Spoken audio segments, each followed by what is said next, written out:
ketika kita sakaratul maut, kita dikeroyok 70.000 iblis. Siapa kira-kira yang sanggup melawan? Silakan buka dalam kitab Aqidatun Najim, akidah orang yang selamat yang berpegang kepada fahaman ahli sunnah wal jamaah. 70.000 iblis keroyok kita. Tidak ada yang lebih repot, sibuk iblis kepada manusia terkecuali ketika manusia dalam keadaan sakratul. Karena ketika kematian itu pinang dalam kehidupan manusia, di situ iblis sangat gencar untuk merusak iman tauhid kita. Karena ketika sakratul maut itu ujian akidah, bukan ujian fikih. Nah maka sekali lagi pentingnya kita mencari guru yang mursyid untuk insya Allah akhir hayat kita, walaupun dulu kita pada masa muda bergelimang dengan maksiat dan sebagainya, Allah berikan hidayah kita bertemu dengan seorang guru yang mursyid, itu anugerah yang sangat besar. Insya Allah orang ahli thariqah, orang yang punya guru rohani, insya Allah matinya husnul khotimah. Saya banyak sudah melihat, saya banyak membuktikan orangnya ini maksiat padahal ibadahnya sangat biasa. Nah tapi ketika akhir hayatnya karena tuntunan gurunya, dia waktu hidup dididik untuk mengingat Allah, maka akhir hayatnya disitulah dia mencapai haqqul yakin, bahkan sampai kepada ainul yakin. Maka matinya pun dia tersenyum.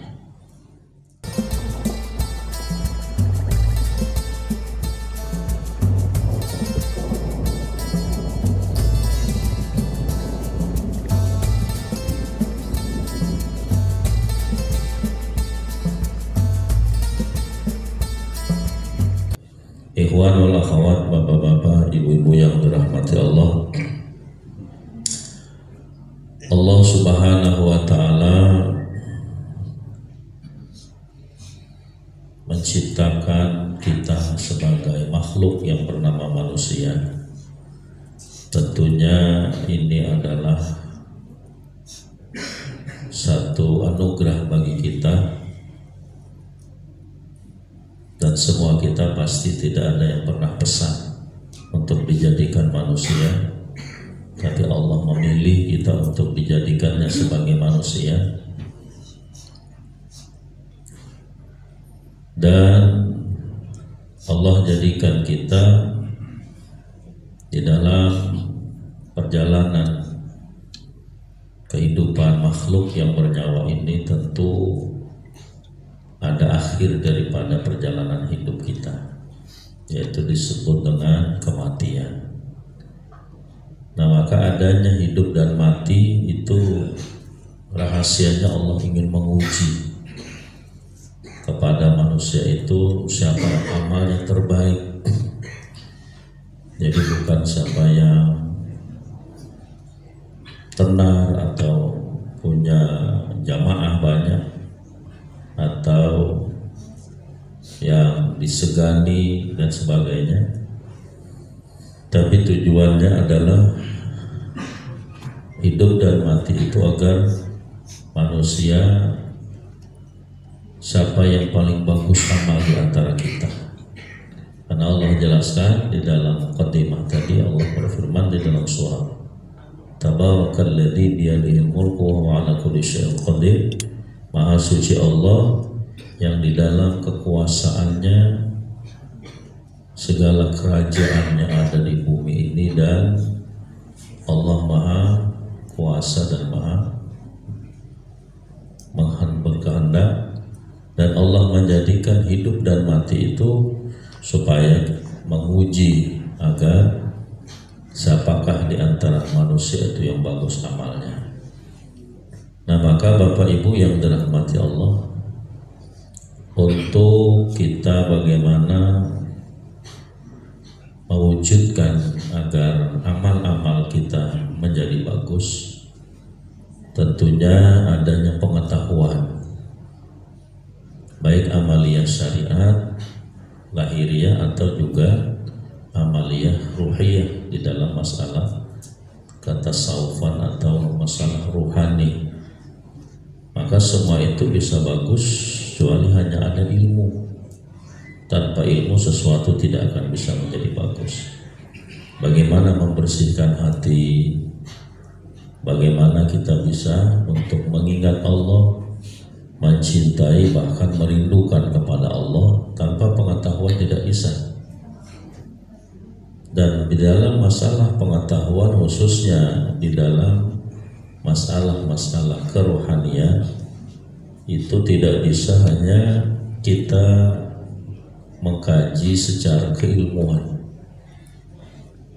hanya sekedar membaca buku atau juga kita menghadiri seminar atau kita hanya sekedar duduk di majelis-majelis ta'lim, lalu dengan seperti itu sudah bisa membentuk keadaan rohani kita. Nah, itu tidak akan mampu, kesulitan. Nah, maka ada satu metode yang sangat mudah untuk membentuk keadaan rohani manusia, yaitu dengan satu metode di dalam ilmu thariqah. Jadi di dalam tasawuf itu ada namanya thariqah. Maka thariqah itu mazhab di dalam ilmu tasawuf. Nah, maka dengan thariqah lah kita akan mampu membentuk keadaan rohani kita sehingga bisa menjadi baik. Kalau tidak akan mampu. Maka dengan thariqah itu kita bisa mengingat Allah, bisa menghilangkan sifat yang tercela dalam diri kita, dan juga bisa kita mencintai, merindukan Allah. Tanpa seperti itu, tanpa bimbingan daripada seorang syekh yang mursyid, maka tidak bisa kita untuk mewujudkan bagaimana merubah, membentuk keadaan rohani yang lupa jadi ingat, yang tidak cinta bisa jadi cinta, bahkan sampai kepada rindu kepada Allah. Kalau cinta kita kan hanya di lisan. Dulu itu hanya di lisan.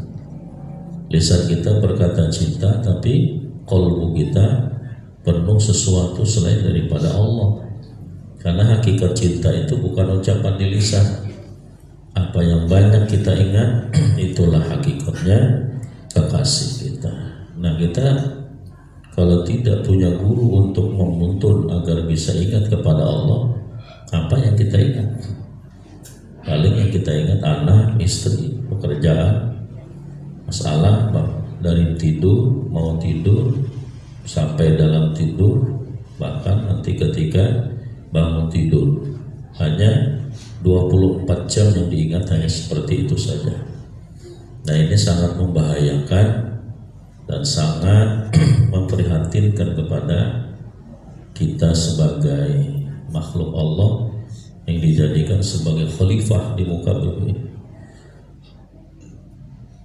Karena khawatirnya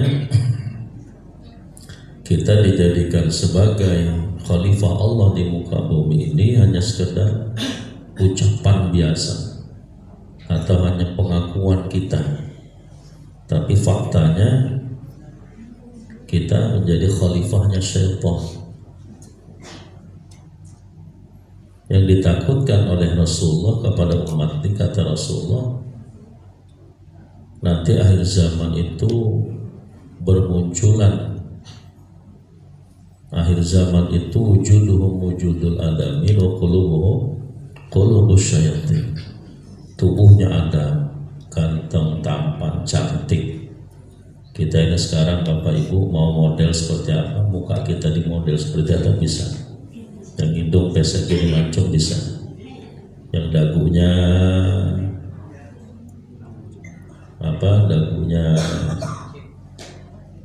dagu yang lebar bisa jadi lancip dan sebagainya. Kulitnya yang kasar jadi lembut. Tubuhnya bagus, tapi wa qulubuhum qulubus syayatin. Qalbu mereka itu 24 jam bersama syaitan. Nah, ini yang perlu kita cari solusi agar kita bisa benar-benar menjadi khalifah Allah di muka bumi, dan juga benar-benar kita bisa mewujudkan cinta yang hakiki kepada Allah Subhanahu wa Ta'ala, bukan cinta yang palsu, cinta hanya sekadar bahasa cinta untuk merayu kepada Allah, tetapi sebenarnya kita tidak mencintai Allah secara hakikat. Nah, dengan belajar thariqah, kata Imam Ghazali, yang paling cepat untuk kita bisa mengingat kepada Allah, belajar thariqah Naqsyabandiyah. Itu kata beliau di dalam satu kitab dijelaskan. Maka yang tercepat kita untuk belajar bagaimana bisa mengingat Allah, itu belajar thariqah Naqsyabandiyah. Karena Naqsyabandi ini murni hanya menanamkan ismul dzat di dalam sir, sehingga kita bisa mengingat. Kadang Bapak Ibu, coba kita balik ke belakang, dulu kita belum berthariqah. Ketika para ustadz, para mubalik, para penceramah kita menyampaikan agar kita selalu mengingat Allah, banyak mengingat Allah. Bapak Ibu jangan sampai lupa kepada Allah. Seolah-olah ketika disampaikan para penceramah itu, kita sudah bisa mengingat Allah, dan tidak ada inisiatif ingin bertanya. Tapi setelah pulang bingung, apanya yang diingat, di mana letak ingatnya itu, apa isinya. Tambah dia bertanya terus ke dalam dirinya, tambah bingung dia menjawab sendiri. Nah, seolah-olah umat ini ketika dia bisa menyebut nama Allah, dia menganggap itu sudah mengingat Allah. Nah, di sini satu kekeliruan besar. Makanya akhirnya 24 jam dilecehkan, diinjak-injak iblis tanpa perlawanan. 24 jam dia bersama iblis. Wa ammal ladzina fi qulubihim maradun fazadathum rijsan ila rijsihim wa matu wa hum kafirun. Yang kita khawatir Bapak Ibu, 24 jam bersama iblis. Kalau orang itu 24 jam bersama iblis, kira-kira bisa tidak jadi kekasih Allah? Kan tidak bisa. Mana bisa jadi kekasih Allah dia bersama 24 jam bersama dengan yang dibenci, yang tidak disukai oleh Allah.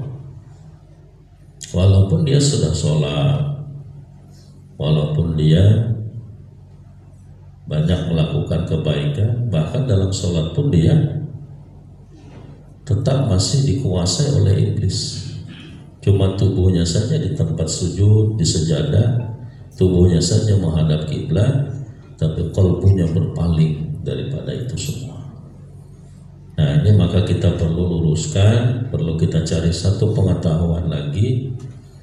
Kita sudah faham tentang syariat, sudah kita kaji dengan benar pada ahli syariat.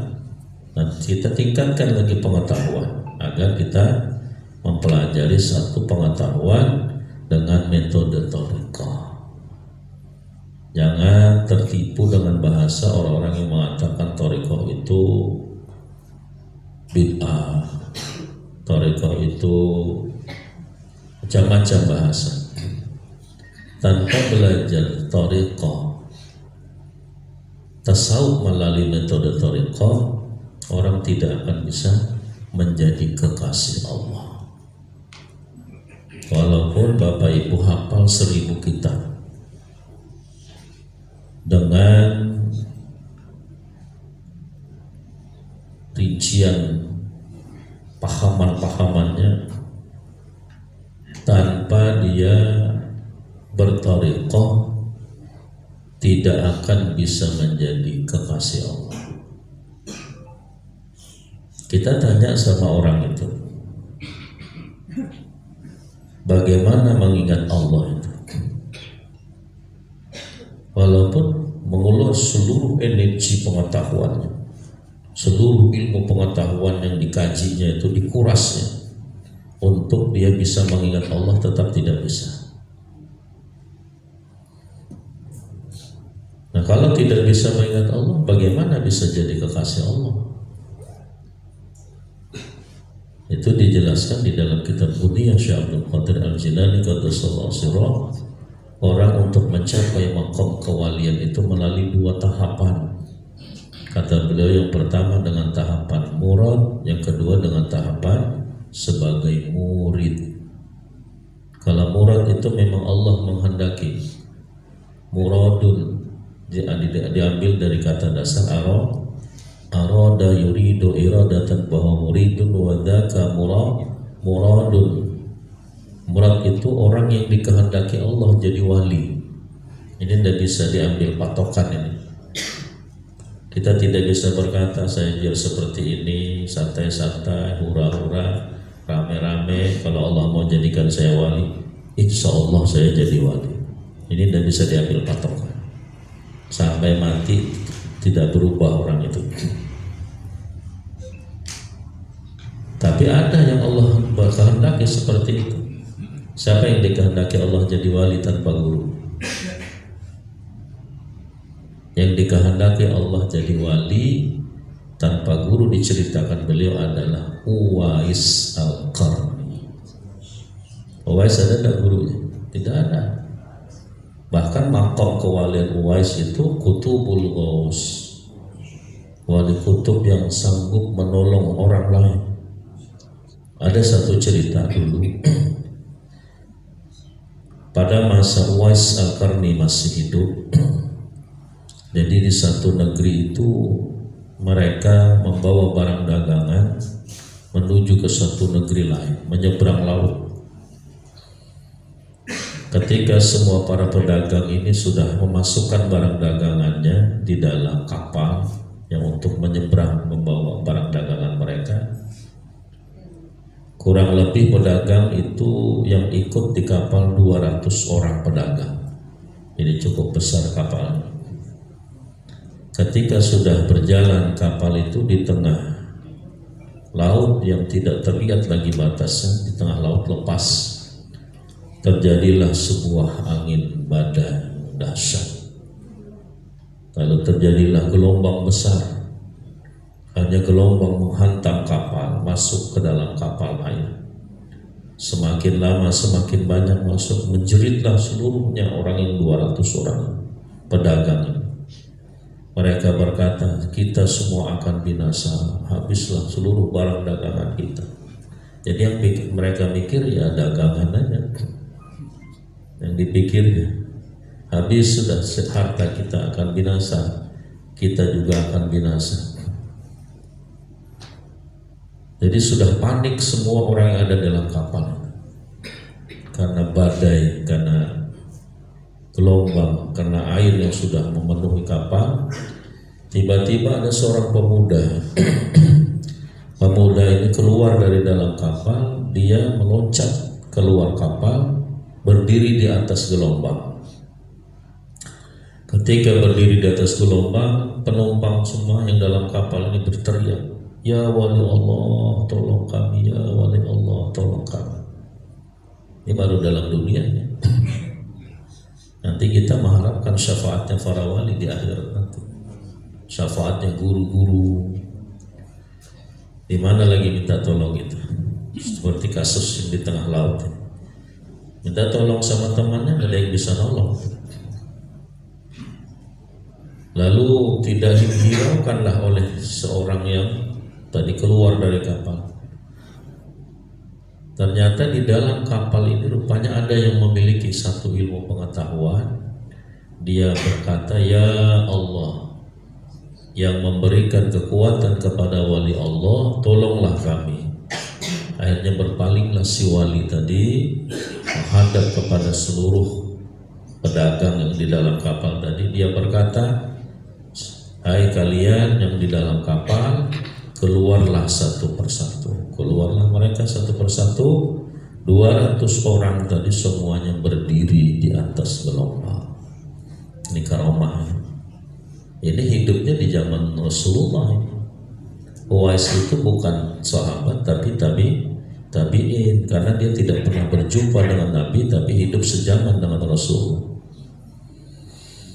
Jadi ketika semua sudah keluar berdiri di atas gelombang, lalu mereka bertanya, siapakah engkau ya wali Allah? Kata beliau, saya adalah Uwais Al-Qarni. Nah, Uwais ini tidak punya guru, tapi Allah menghendaki dia menjadi wali. Nah, maka kata Syekh Abdul Qadir, orang untuk mencapai maqam waliullah, kekasih Allah, melalui tahapan sebagai murad. Memang Allah menghendaki, tapi ini kata beliau tidak bisa dijadikan ukuran. Lalu yang kedua, orang untuk mencapai maqam kewalian itu melalui tahapan murid. Murid adalah seseorang yang mengambil jalan khusus menuju Allah melalui bimbingan seorang syekh yang mursyid. Maka dia disebut dengan murid. Nah, maka apa yang dikerjakan oleh murid? Murid harus mujahadah, banyak latihan rohani, banyak amalia, banyak ibadah. Nah, itu semurid. Jadi dalam banyak melalui kesulitan, itulah seorang murid. Nah, maka murid ini dengan tuntunan bimbingan syekh mursyidnya, dia akan bisa menjadi sebagai seorang wali Allah, kekasih Allah. Jadi kalau tidak seperti itu, jangan mengharap. Bagaimana dia tadi bisa mengingat Allah kalau tidak dibimbing oleh sang mursyidnya? Kalau tidak bisa mengingat Allah, bagaimana dia bisa menjadi kekasih Allah? Karena kata Syekh Abu Wahab Asy'arani rahimahullah, kekasih Allah itu dia tidak lupa kepada Allah. Qalbunya senantiasa selalu wukuf di hadirat Allah. Qalbunya full Allah. Itulah kekasih Allah. Apabila mereka lupa kepada Allah, maka dilengserkan daripada maqam kewalian. Karena syaitan masuk ke dalam qalbunya menyelinap, membisikkan talbis tipu daya. Karena ketika lupa pasti iblis masuk. Iblis itu 24 jam memperhatikan qalbu kita. Allah 24 jam memperhatikan qalbu hamba dalam keadaan lupa atau dalam keadaan ingat. Nah, ini yang perlu kita cari solusi, cari guru agar kita bisa mengingat Allah. Nah, guru yang mampu membantu agar kita bisa mengingat Allah, guru-guru seperti itu langka pada akhir zaman ini. Mencari guru yang seperti itu sulit, apalagi kapasitas gurunya sebagai mursyid kamil, mukamil. Dia sebagai seorang mursyid yang kamil untuk dirinya saja, itu memprosesnya setengah mati. Bagaimana lagi untuk mencapai kamil mukamil? Nah, maka mencari guru seperti itu sangat sulit. Mursyid saja sulit. Mencari mursyid yang kamil mukamil itu jauh lebih sulit. Nah, ini yang tapi kita turut diperintah untuk mencari, bukan disuruh menunggu. Walaupun itu langka, tetap kita disuruh mencari. Karena bahayanya kalau tidak punya guru yang membimbing, itu ketika matinya sangat mengkhawatirkan. Banyak pendapat daripada para sufi pada masa lalu. Syekh Abu Hasan Asy-Syadzili, pendiri Tariqat Syadziliyah, Syekh Abdul Qadir Al-Jilani Qaddasallahu sirrahu, Imam Al-Ghazali rahimahullah, Syekh Abu Wahab Asy'arani rahimahullah, banyak lagi para sufi menyebutkan kalau tidak punya seorang syekh yang mursyid, ada yang mengatakan matinya nanti bisa jahiliyah, matinya masih menanggung dosa besar, bermacam-macam pendapat. Tapi yang jelas yang tidak punya seorang syekh yang mursyid itu mengkhawatirkan ketika akhir hayatnya. Karena ketika kematian itu final dalam kehidupan manusia, di situ iblis sangat gencar untuk merusak iman tauhid kita. Karena ketika sakratul maut itu ujian akidah, bukan ujian fikih. Itu ujian akidah. Agar kita mati jangan dalam la ilaha illallah. Dulu pernah saya ceritakan, tapi ini saya ulang lagi. Mungkin ada yang pernah melihat di YouTube. Ketika kita sakratul maut, kita dikeroyok 70.000 iblis. Siapa kira-kira yang sanggup melawan? Silakan buka dalam kitab Aqidatun Najim. Aqidah orang yang selamat yang berpegang kepada fahaman ahli sunnah wal jamaah. 70.000 iblis ngeroyok kita. Tidak ada yang lebih repot sibuk iblis kepada manusia terkecuali ketika manusia dalam keadaan sakratul. Kita mau sholat, iblis sibuk membisiki, mengganggu agar jangan sholat. Bapak ibu mau berangkat ke sini tadi pun iblis macam-macam bisikin. Gak usah berangkat, capek, bilang nafsu, iya, kamu kan tadi siang kerja, kamu udah tidur lagi, ngantuk, nanti di sana duduk lama, bermacam-macam ya. Tapi bapak ibu tetap kuat bisa hadir ke sini. Tapi yang goda itu tadi tidak banyak. Paling iblisnya yang namanya walha, yang namanya macam-macam ada berapa? Mungkin hanya beberapa orang yang membisiki agar kita jangan berangkat melakukan amal soleh. Tapi ketika sakratul maut 70.000, berapa kali masjid ini penuh. Seandainya kita melihat, yang nunggu itu melihat, bapak ibunya yang sekarat, anak-anaknya nunggu dalam kondisi tubuhnya sudah lumpuh, lalu dikeroyok 70.000 orang. Orangnya udah lumpuh, dikeroyok lagi. Nggak usah dikeroyok pun sudah kasihan itu, apalagi dikeroyok. Apa tujuannya? Agar merusak iman tauhidnya orang yang sekarang. Bapak ibu, iblis itu silahkan kita uji, silahkan kita renungkan. Tidak ada yang sangat membuat iblis itu gembira. Tidak ada yang membuat iblis sangat puas kepada manusia. Ketika kita dibisikinya maksiat, kita maksiat, iblis puas, tapi tidak puas luar biasa. Ketika kita mau melaksanakan sholat ibadat, iblis melarang, lalu kita tidak mampu melakukan ibadat, iblis suka puas, tapi dia tidak puas luar biasa. Di mana iblis yang sangat puas? Ketika kita mati dalam keadaan tidak membawa iman. Itu temannya selama-lamanya. Walaupun kita digodanya dulu maksiat, tapi kalau kita mati bawa iman, iblis hakikatnya kalah. Kan menurut para ulama, hakikat kalah itu bukan kalah debat, bukan kalah urusan dunia. Ketika mati tidak membawa iman, itu hakikatnya kalah. Ketika mati dia mampu la ilaha illallah membawa iman, itu hakikatnya menang. Nah 70.000 iblis tadi datang itu menyerupai sesuatu yang sangat menyeramkan. Dia datang kepada kita, sesuatu yang sangat kita takuti pada waktu hidup dalam dunia. Misalnya ibu-ibu takutnya sama kecoa misalnya. Ini yang mau meninggal nih ibu-ibu, lalu iblis sebanyak 70.000 itu menyerupai kecoa. Kecoanya besar dari orang yang mau mati itu. Yang kecil aja dia menjerit-jerit. Bagaimana di hadapannya besarnya luar biasa. Makanya pengen lihat orang mau mati itu gelisah, putar sana, putar sini. Itu takut dia itu. Tapi mau ngomong udah bisa. Napasnya itu turun naik tidak tenang itu mau lari dia itu, cuma kakinya sudah dilumpuhkan Allah.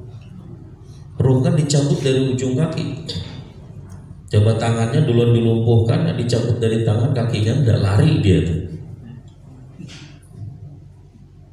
Kakinya udah dilumpuhkan Allah, tidak ada lagi nyawanya, tidak ada rohnya lagi. Maka dia cuma hanya napasnya, badannya gerak-gerak, seolah-olah dia lari daripada. Nah, dengan melihat sesuatu yang menyeramkan, yang satu yang dia takuti, itu sudah mampu menghilangkan akalnya. Dia tidak ingat lagi dengan la ilaha illallah. Sedangkan roh sudah ditenggorokan, tinggal nunggu perintah cabut aja dari Allah, malakal maut. Dia belum ingat kepada Allah, malahan melihat yang seram ini tadi sudah merusak, jadi error otaknya.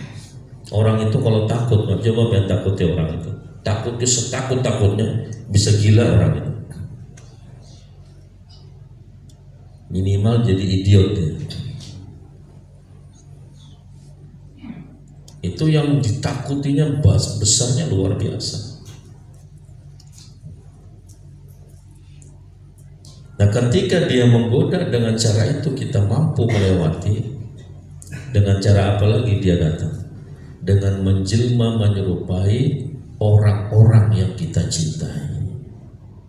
Jadi iblis itu pandai untuk menjatuhkan manusia. Iblis itu fakar untuk menyesatkan manusia dari rahmat Allah. Jangan dianggap enteng. Kalau Allah mengatakan ini musuh besar, kita anggap enteng, kelewatan. Iblis itu sudah miliaran tahun sudah. Terus dia sudah terdidik di dalam menyesatkan, menggoda manusia itu. Lalu dia menjelma menyerupai orang-orang yang kita cintai, menyerupai ayah dan ibu kita.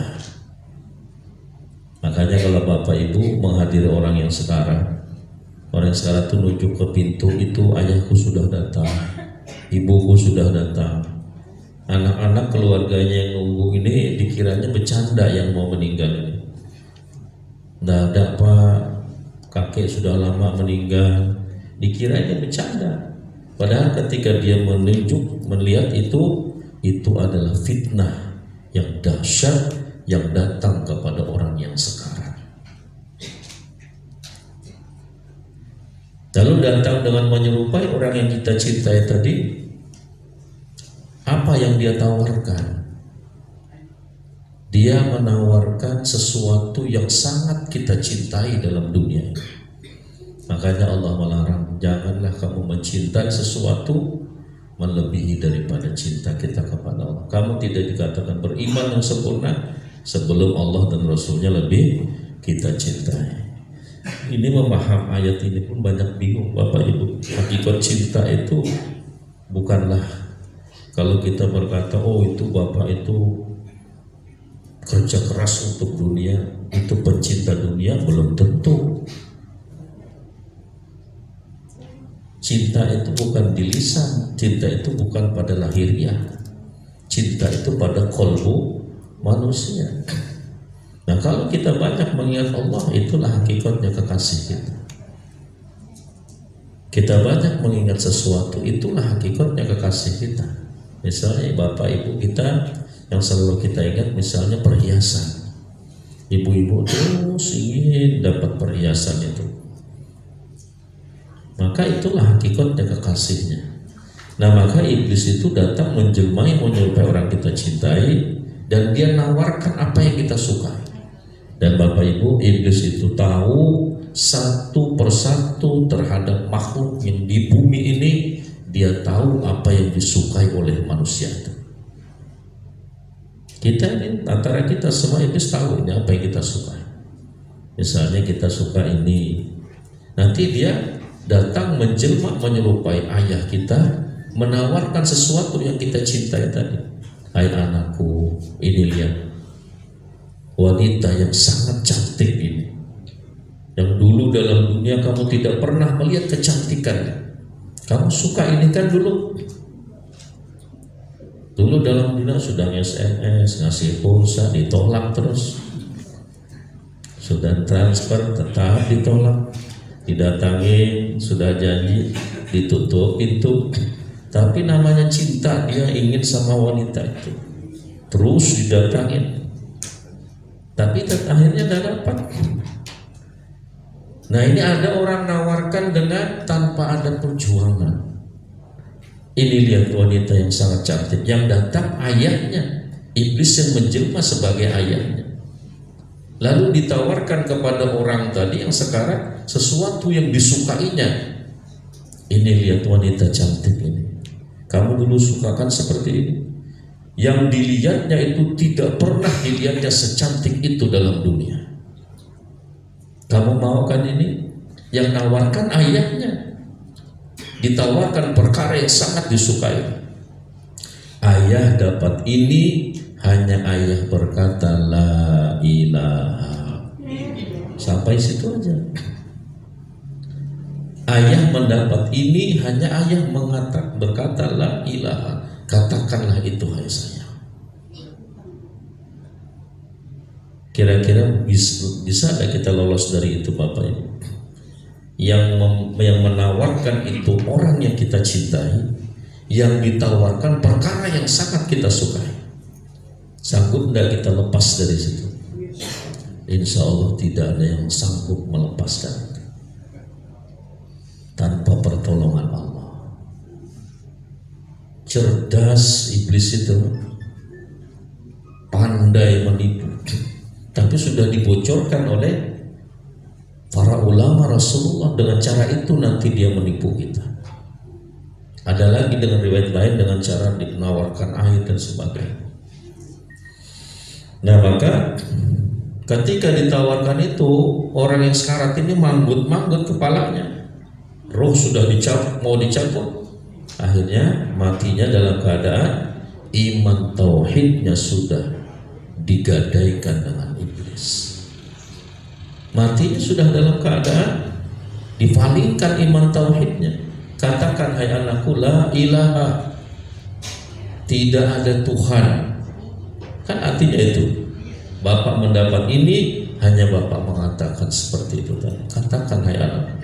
Lalu dia manggut kepalanya, apalagi dia berkata seperti itu, maka iman tauhidnya ketika itu sudah dipalingkan oleh iblis. Nah, ini yang kita takuti Bapak Ibu. Maka perlulah kita cari guru agar kita bisa mengingat Allah. Dalam kondisi seperti itu tidak ada lagi yang bisa nolong kita.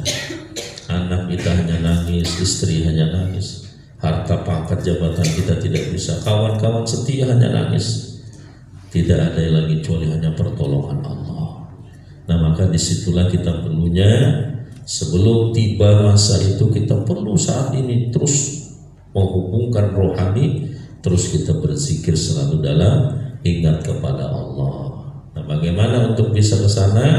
Perlulah guru yang membantu untuk agar kita bisa mengingat Allah. Yang belum, nanti insya Allah silahkan wudhu, kan kami ajarkan.